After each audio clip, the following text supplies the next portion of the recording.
Malaria का बनना बाकी है। वास्तव में हीपेटाइटिस का भी पूर्ण रूप से वैक्सीन नहीं बना हुआ है। लिवर का, एड्स का भी अभी नहीं बना हुआ है। कैंसर का भी नहीं बना हुआ है।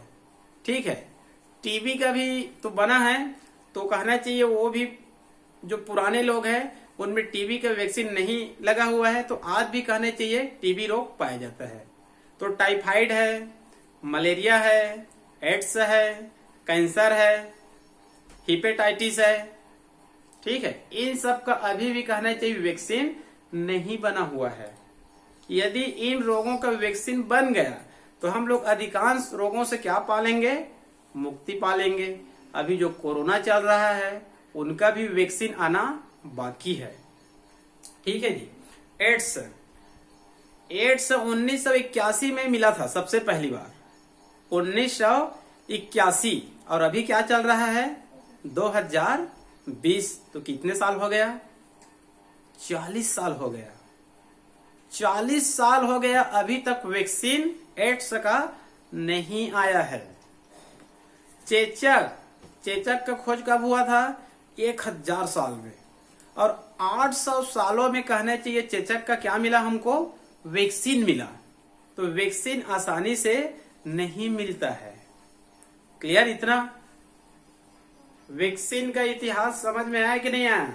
ठीक है, इसको रटेंगे तो भूल जाएंगे। आप लोग ध्यान से सुनेंगे। ठीक है, मेरा जो YouTube चैनल है बायोलॉजी क्लास प्रमोद यादव, इसको आप लोग बार बार देखिए, बार बार सुनिए, आगे करिए, पीछे करिए, 2-3 बार सुनिए, ऑटोमेटिक आपके दिमाग में बैठ जाएगा। आपको पुस्तक देखने की आवश्यकता नहीं पड़ेगा। ठीक है जी। उसके बाद है मैकेनिज्म को पढ़ने की आवश्यकता नहीं है। जो सबसे पहले आप लोग को जो मैं बताया वही क्या है, इसका मैकेनिज्म है। मतलब कैसे कार्य करता है, कैसे बनाया जाता है, ये सब उसका क्या है, ये मैकेनिज्म है। क्लियर? अब उसके बाद है आदर्श वैक्सीन का गुण। एक आदर्श वैक्सीन में क्या गुण होना चाहिए? कई बार ये देखा जाता है कि वैक्सीन तो कोई देश कहता है मैं कोरोना का वैक्सीन तो बना दिया, कोरोना का वैक्सीन तो बना दिया, फिर दूसरे देश के साइंटिस्ट क्या बोलते हैं उसको? नहीं, इसमें कुछ कमी है, आदर्श वैक्सीन नहीं है, इसका साइड इफेक्ट हो रहा है। ठीक है, तो एक आदर्श वैक्सीन में एक गुण भी होना चाहिए। तो कम से कम 3-4 गुण उसमें होना चाहिए, तभी उसको हम लोग आइडियल वैक्सीन मानेंगे। पहला गुण क्या होना चाहिए इसमें? इसका कोई साइड इफेक्ट का प्रभाव नहीं पड़ना चाहिए। मान लो किसी व्यक्ति को हम लोग वैक्सीन दे दिए तो उनके शरीर में कोई भी साइड इफेक्ट नहीं होना चाहिए। ये इसका आदर्श गुण है। क्लियर? दूसरा कहना चाहिए प्रत्येक व्यक्ति में एक इम्यून सिस्टम पाया जाता है। प्रत्येक व्यक्ति में क्या पाया जाता है? कि इम्यून सिस्टम पाया जाता है। तो उसके इम्यून सिस्टम में कोई भी कहना चाहिए परिवर्तन नहीं होना चाहिए, इम्यून सिस्टम को प्रभावित नहीं करना चाहिए। तीसरा, ये हमारे शरीर में लंबी अवधि तक कार्य करना चाहिए। मतलब जीवन भर, एक बार हम लोग वैक्सीन ले लिए मान लो, तो जीवन भर कार्य करना चाहिए। जैसे चेचक का है, टीबी का है, डीपीटी का है, ये पूरे जीवन भर कार्य करता है। इसी प्रकार से कोई भी वैक्सीन में लंबी समय तक कार्य करने की क्षमता होना चाहिए। और ये क्या होना चाहिए? सस्ता होना चाहिए, सरकारों को फ्री में देना चाहिए, ताकि प्रत्येक व्यक्ति तक इसका पहुंच होना चाहिए। जैसे कि हम लोग देखते हैं हीपेटाइटिस बी का, हम लोग कहने चाहिए आज से 20-25 साल पहले हीपेटाइटिस बी का वैक्सीन नहीं लगता था। अब क्या कहने चाहिए, शायद बच्चों को हीपेटाइटिस का वैक्सीन लगता है। तो जो बड़े व्यक्ति है हीपेटाइटिस बी का वैक्सीन लगाते हैं तो 1000 से 1500 उसका रेट है। तो गरीब व्यक्ति इसको हर रोग का वैक्सीन नहीं खरीद सकता। तो वैक्सीन क्या होना चाहिए? सस्ता होना चाहिए, ताकि प्रत्येक लोग उसको प्राप्त कर सके। ठीक है जी। और ये हमारे संपूर्ण शरीर को प्रतिरक्षा देना चाहिए, पूरे हमारे संपूर्ण शरीर को प्रतिरक्षा देना चाहिए। यदि इतना गुण है तब उस वैक्सीन को हम लोग क्या बोलेंगे? एक आदर्श वैक्सीन का नाम देंगे। क्लियर? उसके बाद आगे क्या है? Types of vaccine. Types of vaccine, तो ये वैक्सीन कहना चाहिए 3 प्रकार से होता है। वैक्सीन का प्रकार क्या है? 3 प्रकार का होता है। 3 प्रकार मैं बता रहा हूं। पहला है परंपरागत,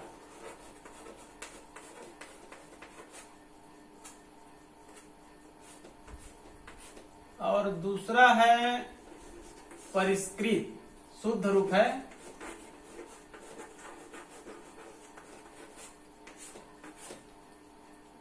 और तीसरा है रिकम्बिनेंट डीएनए।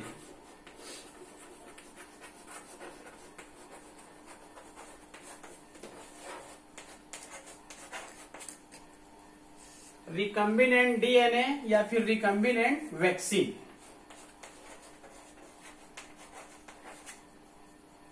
वैक्सीन का 3 प्रकार है, इसको ध्यान से सुनेंगे। यदि पुस्तक को आप पढ़ेंगे तो उसको आपको रटना पड़ेगा, ठीक है? ध्यान से आप लोग सुनेंगे। पहला क्या है?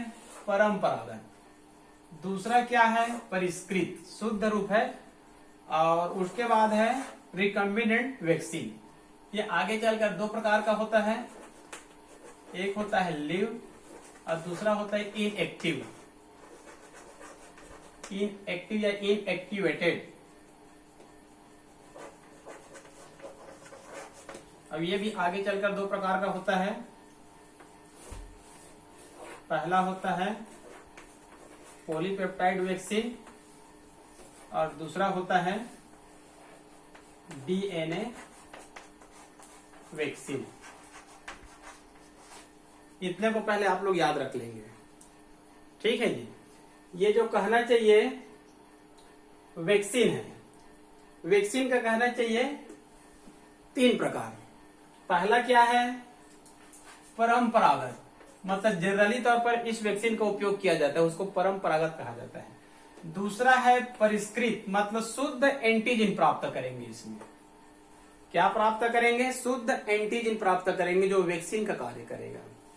उसके बाद है तीसरा रिकम्बिनेंट वैक्सीन, मतलब इसको रिकम्बिनेंट डीएनए टेक्नोलॉजी द्वारा बनाया जाता है। क्लियर?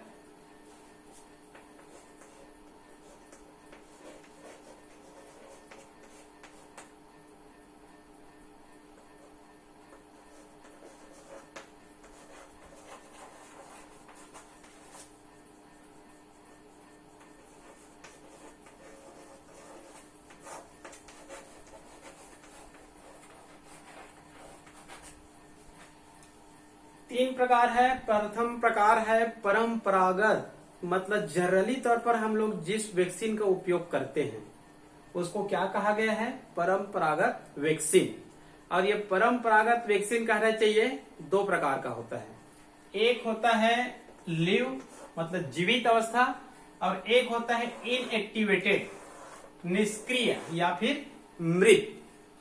ये जो कहना चाहिए, जो पहला प्रकार है लिव वैक्सीन, ये अधिकांश किस रोगों के लिए बनाया जाता है? वायरस रोगों के लिए वैक्सीन बनाया जाता है। और जो इनएक्टिवेटेड है, निष्क्रिय, ये अधिकांश कहना चाहिए किस रोगों के लिए वैक्सीन बनाया जाता है? बैक्टीरिया वैक्सीन, मतलब बैक्टीरिया से होने वाले रोगों के लिए क्या बनाया जाता है? वैक्सीन। पहले याद रखेंगे परंपरागत, और ये 2 प्रकार का है, एक है लिव और एक है इनएक्टिवेटेड। लिव मतलब जीवित और इनएक्टिवेटेड मतलब निष्क्रिय या फिर मृत। लिव वैक्सीन किस रोगों के लिए बनाया जाता है? वायरस जनित रोगों के लिए वायरस वैक्सीन बनाया जाता है। और इनएक्टिवेटेड किसके लिए बनाया जाता है? बैक्टीरिया से होने वाले रोगों के लिए बैक्टीरिया वैक्सीन बनाया जाता है। क्लियर? अब यहाँ पर लिव शब्द क्यों दिए हैं, उसका एक अर्थ है। यदि कहना चाहिए लिव वैक्सीन बनाया जाता है, जीवित वैक्सीन बनाया जाता है, तो इसमें वायरस को जब किसी जीव के शरीर में प्रविष्ट कराया जाता है तो इसमें वायरस को जीवित अवस्था में प्रविष्ट कराया जाता है। इस तरह का जब वैक्सीन बनाया जाएगा तो वायरस को जीवित अवस्था में किसी के शरीर में क्या कराया जाएगा? प्रविष्ट कराया जाएगा। तो जीवित अवस्था में प्रविष्ट कराया जाता है, तब इस वैक्सीन को क्या बोलेंगे? Live vaccine. ये अधिकांश वायरस वैक्सीन होता है। क्लियर? इसमें जस्ट इसको उल्टे कर देंगे। इस विधि से वैक्सीन बनाया जाता है तो उस जीव को जिसको प्रविष्ट कराएंगे वो किस अवस्था में होती है, निष्क्रिय अवस्था में होती है या फिर मृत अवस्था में होती है। और मृत अवस्था में कहना चाहिए किसी जीव के शरीर में क्या कराया जाता है, प्रविष्ट कराया जाता है, जिसके कारण इसको नाम क्या दे दिया गया है, इनएक्टिवेटेड, निष्क्रिय। और ये किस रोगों के लिए अधिकांश वैक्सीन बनाया जाता है, जीवाणु जनित रोगों के लिए बैक्टीरिया या जीवाणु वैक्सीन बनाया जाता है। क्लियर। उसके बाद है परिष्कृत, ये शुद्ध रूप से इसको प्राप्त किया जाता है। इसमें आप लोग जानेंगे, मान लो कहना चाहिए हमको वैक्सीन बनाना है, यदि मान लो कहना चाहिए वैक्सीन बनाना है परिष्कृत रूप में, शुद्ध रूप में, तो इन दोनों का हम लोग उपयोग नहीं करेंगे। इसमें क्या किया जाता है, जो रोगी है, मान लो कहना चाहिए क्या है, कोई रोगी है, उनके शरीर से शुद्ध एंटीजन को प्राप्त किया जाता है। जो रोगी है उनके शरीर से शुद्ध एंटीजन को प्राप्त किया जाता है और ये शुद्ध एंटीजन ही क्या कार्य करेगा, वैक्सीन का कार्य करेगा। मतलब इस विधि में इन दोनों का प्रयोग नहीं करेंगे, मतलब लिविंग अवस्था में प्रविष्ट नहीं कराएंगे, मृत अवस्था में प्रविष्ट नहीं कराएंगे, इसमें तो प्रविष्ट ही नहीं कराना है, बल्कि कहना चाहिए जो संक्रमित व्यक्ति होती है, जो रोगी व्यक्ति होती है, उनके शरीर से शुद्ध रूप में एंटीजन को प्राप्त करेंगे, वही शुद्ध एंटीजन क्या कार्य करेगा, वैक्सीन का कार्य करेगा। आगे है रिकम्बिनेंट वैक्सीन, मतलब इस तरह के जो वैक्सीन होता है उसको रिकम्बिनेंट डीएनए टेक्नोलॉजी से बनाया जाता है, मतलब जेनेटिक इंजीनियरिंग के तहत इसको बनाया जाता है, जेनेटिक इंजीनियरिंग या फिर रिकम्बिनेंट डीएनए टेक्नोलॉजी। तो रिकम्बिनेंट वैक्सीन होता है उसको कौन सी विधि से बनाया जाता है, रिकम्बिनेंट डीएनए टेक्नोलॉजी विधि से बनाया जाता है। क्लियर। इस प्रकार का जो वैक्सीन होता है या तो वो प्रोटीन होते हैं या प्रोटीन को बनाने वाले जीन होते हैं। क्लियर। इस तरह का जो वैक्सीन होते हैं या तो प्रोटीन रहेंगे या प्रोटीन को बनाने वाले जीन रहेंगे, क्योंकि प्रोटीन में भी अनेक रोगों के खिलाफ क्या पाई जाती है, रोग प्रतिरोधक क्षमता पाई जाती है। क्लियर। और ये आगे चलकर कितने प्रकार की होती है, 2 प्रकार की होती है। पहला क्या है, पॉलीपेप्टाइड वैक्सीन, और दूसरा क्या है, डीएनए वैक्सीन। पहला है पॉलीपेप्टाइड वैक्सीन और दूसरा है डीएनए वैक्सीन। पॉलीपेप्टाइड वैक्सीन को भी कहना चाहिए कौन सी विधि से बनाया जाता है, रिकम्बिनेंट डीएनए टेक्नोलॉजी से ही बनाया जाता है। और इसमें क्या होता है, पॉलीपेप्टाइड वैक्सीन में जो कहना चाहिए प्रोटीन होता है, पॉलीपेप्टाइड वैक्सीन मतलब प्रोटीन ही है, पॉलीपेप्टाइड प्रोटीन ही है। तो इसमें क्या होता है, जो प्रोटीन होता है उसके संपूर्ण अणु में रोग प्रतिरोधक क्षमता नहीं पाई जाती है, मतलब वैक्सीन का गुण नहीं पाई जाती है। प्रोटीन के संपूर्ण अणु मतलब 20-22 अमीनो एसिड से मिलकर बना हुआ है मान लो, तो प्रोटीन के संपूर्ण अणु में रोग प्रतिरोधक क्षमता नहीं पाई जाती है या वैक्सीन का गुण नहीं पाई जाती है। अतः प्रोटीन के उन अणु को या प्रोटीन के उन भागों को जिनमें रोग प्रतिरोधक क्षमता पाई जाती है, उसी भाग को वैक्सीन के रूप में उपयोग किया जाता है। पॉलीपेप्टाइड वैक्सीन का अर्थ होता है प्रोटीन के संपूर्ण अणु में रोग प्रतिरोधक क्षमता का गुण नहीं पाई जाती है, अतः प्रोटीन के वे अणु, प्रोटीन के वे भाग जिसमें रोग प्रतिरोधक क्षमता पाई जाती है, उसी भाग को वैक्सीन के रूप में उपयोग किया जाता है। क्लियर। और इसी के अंतर्गत कहना चाहिए एक हेपेटाइटिस बी के लिए क्या बनाया गया है, वैक्सीन बनाया गया है। क्लियर। ये तो वायरस के वैक्सीन है और ये बैक्टीरिया का वैक्सीन है। ये संभवतः इसके अंतर्गत कहना चाहिए मेनिनजाइटिस होता है, जो ब्रेन से कहना चाहिए रोग होता है, मेनिनजाइटिस। और ये कहना चाहिए जो निमोनिया होता है, इसके लिए कहना चाहिए क्या बनाया गया है, वैक्सीन। इसके अंतर्गत वायरस वैक्सीन, इसके अंतर्गत बैक्टीरिया का वैक्सीन, इसके अंतर्गत मेनिनजाइटिस और निमोनिया के लिए वैक्सीन, और इसके अंतर्गत कहना चाहिए हेपेटाइटिस बी, हेपेटाइटिस बी के लिए क्या बनाया गया है, वैक्सीन बनाया गया है। और एक और है इसका एक प्रकार डीएनए वैक्सीन। इस प्रकार के वैक्सीन में जो डीएनए होता है, जो जीन होता है, स्वयं एक वैक्सीन के रूप में कार्य करता है। डीएनए वैक्सीन इस प्रकार के वैक्सीन में जो स्वयं जो डीएनए होता है, स्वयं जो जीन होता है, स्वयं किस रूप में कार्य करता है, ये वैक्सीन के रूप में कार्य कर सकता है। क्लियर? ये हो गया आप लोगों का टाइप्स ऑफ वैक्सीन, वैक्सीन का प्रकार। 3 प्रकार याद रख लेंगे और प्रकार का प्रकार याद रख लेंगे।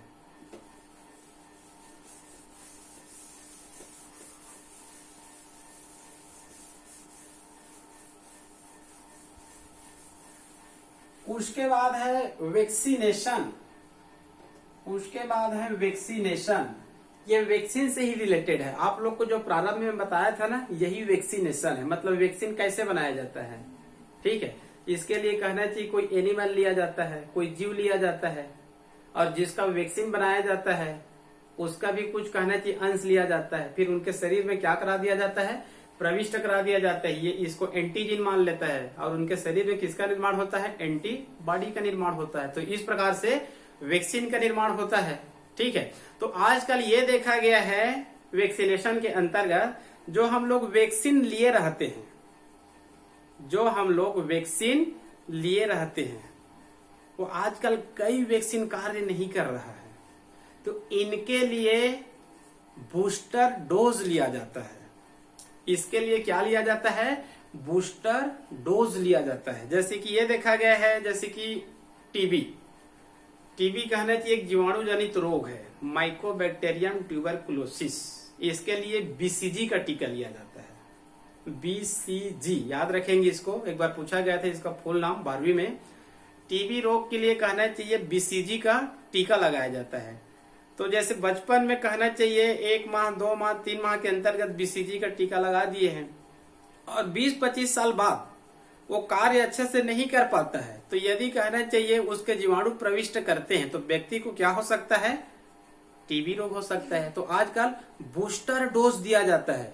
उसी कहना चाहिए बीसीजी का पहला booster dose, second booster dose, तीसरा बूस्टर डोज दिया जाता है। जैसे डीपीटी, ये 3 रोगों के लिए कहना चाहिए वैक्सीन लाया गया था। डीपीटी इसका भी कहना चाहिए बाद में कार्य नहीं कर सकता है, तो उसके लिए आजकल booster dose, first booster dose, second booster dose, third booster dose के रूप में इसको लिया जाता है। पोलियो का ड्रॉप देखते हैं, वो वैक्सीन है। 5 साल के अंतर्गत उसको 1 साल में है, फिर ड्रॉप देते हैं, दूसरे साल में भी देते हैं, तीसरे साल में भी देते हैं, चौथे साल में भी देते हैं, 5वें साल में भी देते हैं। तो ये कहना चाहिए जो प्रारंभ में लिए सबसे पहली बार वही वैक्सीन है, और बाद में उसी को हम लोग और बाद में कई बार लेते हैं। तो सब क्या है, उसका वो बूस्टर डोज है। मतलब उसको और वो क्या बना देता है, प्रभावी बना देता है। इसको कहा जाता है वैक्सीनेशन। क्लियर? जैसे कुछ रोगों को मैं टीका बता रहा हूं। एक रोग होता है जैसे कि टीबी, ट्यूबरकुलोसिस। इसके लिए कौन सा टीका लगाया जाता है,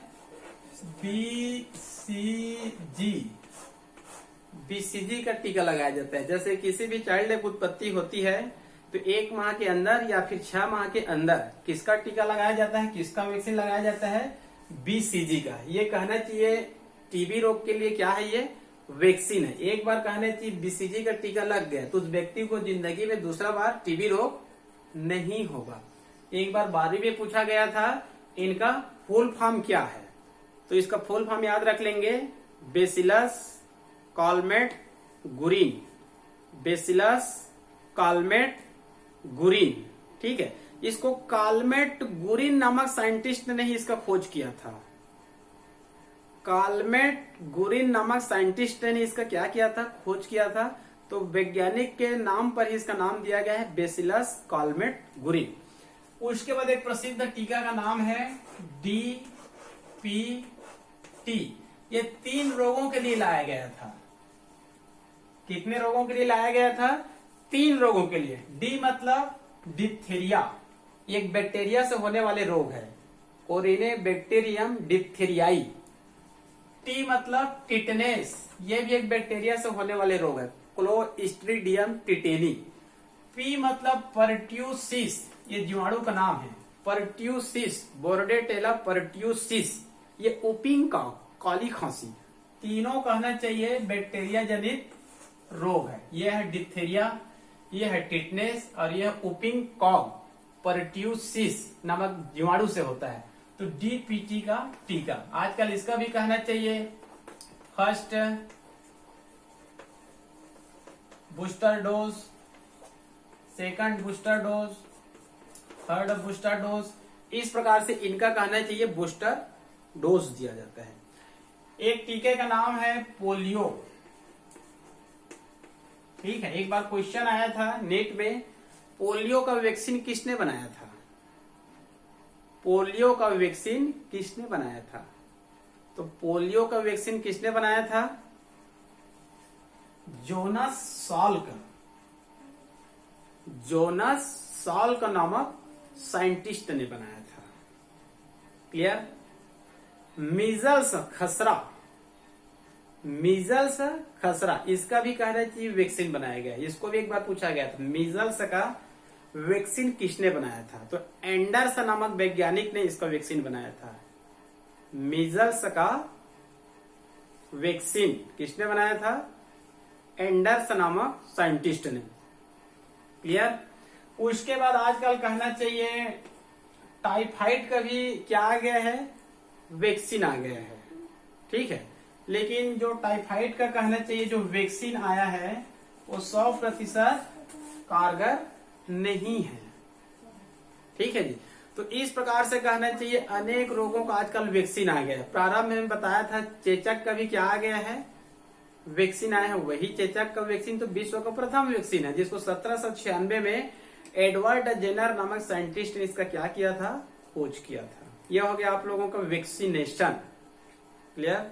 उसके बाद है इम्यून डिसऑर्डर। Immune disorder,